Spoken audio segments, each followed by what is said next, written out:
appeared to be al-Zutt. He describes them as, quote, tall, lean, and naked. Other Islamic sources say these Zutt were a black-skinned people, and we'll get into that later. After describing them, Abdullah goes on, and here's the problematic part, to say, quote, they went to and began to ride the Prophet of Allah. Literally, that's what the Arabic says. These tall, black, naked men rode Muhammad. The Arabic word yarkabun, which I will presently discuss, can also be translated as mounted. And they did this all night long, says Abdullah.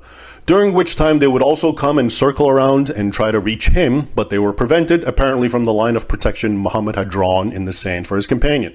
Abdullah concludes his narration, quote, I was extremely terrified by them, so I sat down. With the coming of dawn, they began to depart.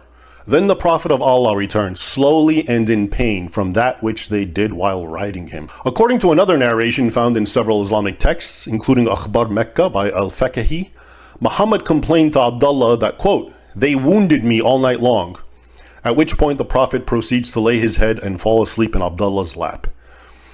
Needless to say, the highly unflattering implications of this hadith are clear.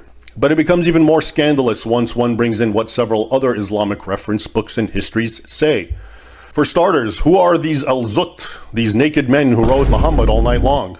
According to Islam's written records, they were a migrant people from India or modern-day Pakistan, described in the sources as very tall, very dark-skinned, very lean, strong and hardy, and often used for labor-intensive work.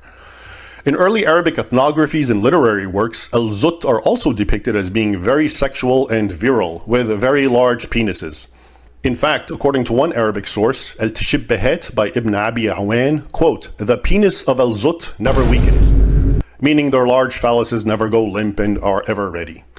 I'm sorry for the crude language, but this is what the Islamic